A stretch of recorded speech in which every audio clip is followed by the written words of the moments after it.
ಅನುದಿನದ ಆಹಾರ ಜುಲೈ 4 ಶನಿವಾರ. ಮೇಘದಿಂದ ಬಂದ ಧ್ವನಿ. ಲೂಕ 9ನೇ ಅಧ್ಯಾಯ 35ನೇ ವಚನ. ಆಗ ಮೋಡದೊಳಗಿಂದ, ಈತನು ನನ್ನ ಮಗನು, ನಾನು ಆರಿಸಿಕೊಂಡವನು, ಈತನ ಮಾತನ್ನು ಕೇಳಿರಿ ಎಂಬ ಆಕಾಶವಾಣಿ ಆಯಿತು.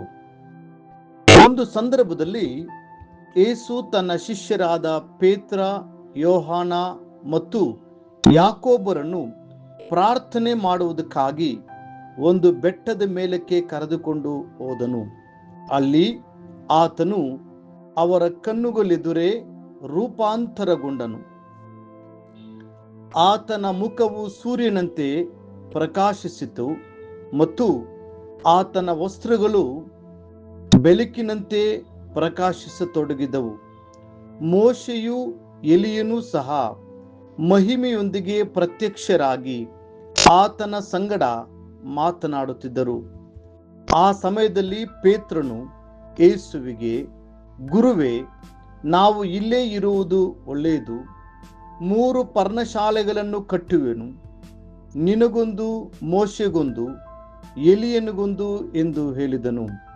ಲೂಕ 9ನೇ ಅಧ್ಯಾಯ 33ನೇ ವಚನ. ಆಗ ಆಕಾಶದಿಂದ ಒಂದು ಧ್ವನಿಯು ಕೇಳಿಸಿತು, ಈತನು ಪ್ರಿಯನಾಗಿರುವ ನನ್ನ ಮಗನು, ಈತನನ್ನು ನಾನು ಮೆಚ್ಚಿದ್ದೇನೆ, ಈತನ ಮಾತನ್ನು ಕೇಳಿರಿ ಎಂದು ಆಕಾಶವಾಣಿಯಾಯಿತು. ಕೇಳಿರಿ. ಮತ್ತಾಯನ ಬರೆದ ಸುವಾರ್ತೆ 17ನೇ ಅಧ್ಯಾಯ 5ನೇ ವಚನ.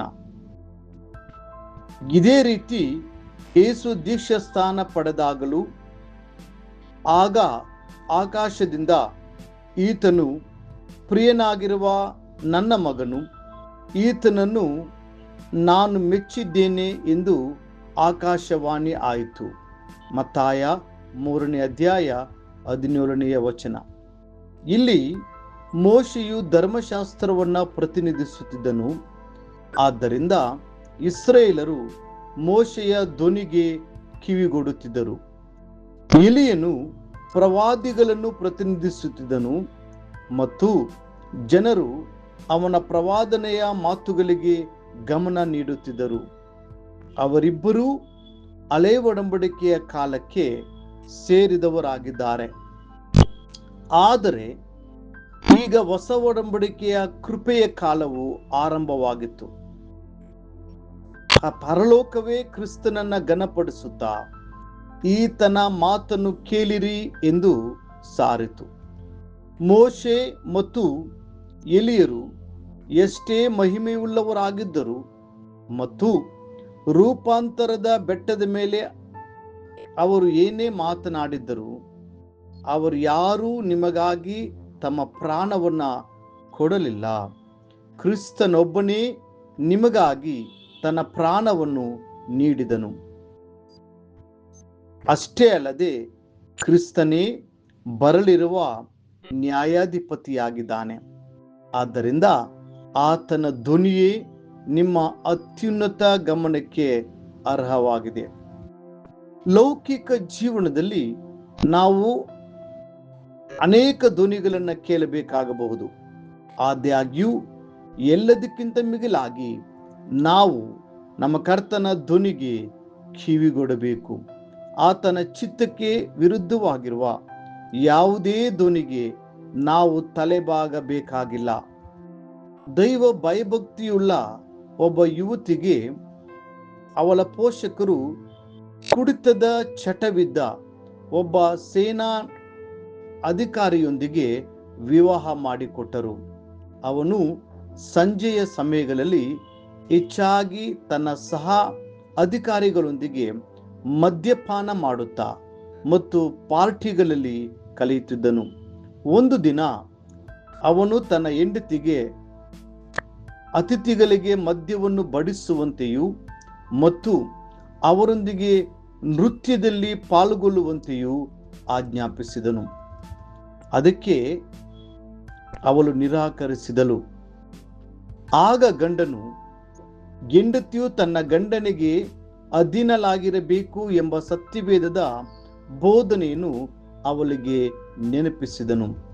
ಆದರೆ ಆಕೆಯು, ಸ್ತ್ರೀಯರೇ, ಕರ್ತನಿಗೆ ಹೇಗೋ ಹಾಗೆ ನಿಮ್ಮ ಸ್ವಂತ ಗಂಡಂದಿರಿಗೆ ಅಧೀನರಾಗಿರಿ, ಎಫೆಸ 5:22 ಎಂದು ಪ್ರತ್ಯುತ್ತರವನ್ನ ನೀಡಿದಳು.